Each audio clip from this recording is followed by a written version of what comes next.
जळगावच्या अमळनेरसह अनेक गावांमध्ये वादळी वाऱ्यासह मुसळधार पाऊस झाला। या पावसामुळे शेती पिकांचं मोठं नुकसान झालं, ज्यामुळे शेतकऱ्यांच्या हातातोंडाशी आलेला घास हिरावलाय।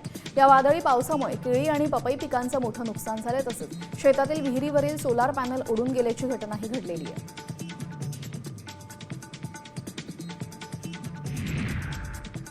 नंदुरबारच्या शहादा तालुक्यामध्ये पावसानं थैमान घातलं। यावेळेस मंदाना आणि गोगापूर गावातील गावकऱ्यांच्या घराचे पत्रही उडाले। डोळ्यासमोर संसार वाहून गेला। आता जगायचं कसं असा प्रश्न शेतकऱ्यांसमोर उभा ठाकलाय। तसेच मायबाप सरकारनं मदत द्यावी अशी मागणी गावकऱ्यांनी केली आहे।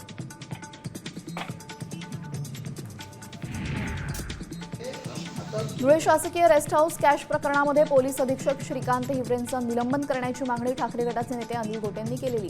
हे प्रकरण सरकार दाबू देणार नाही, सुप्रीम कोर्टामध्ये जाऊ असा इशारा गोटेंनी दिलाय। याबाबत राहुल नार्वेकरांशी चर्चा झाल्याचंही त्यांनी म्हटलंय। धुळे शासकीय विश्रामगृहामध्ये 1,84,00,000ची रक्कम सापडली होती। अहिल्यानगरामध्ये दुचाकी चोरणाऱ्या राहाता पोलीस तालुक्यातील सराईट टोळीला जेरबंद केलेले। पोलिसांनी 2 आरोपींना बेड्या ठोकल्या असून त्यांच्याकडनं 8,70,000 रुपये किमतीच्या 8 दुचाकी हस्तगत केले। आरोपींनी चोरीच्या दुचाकी दहेगाव शिवारातील काटमनामध्ये लपवल्या होत्या।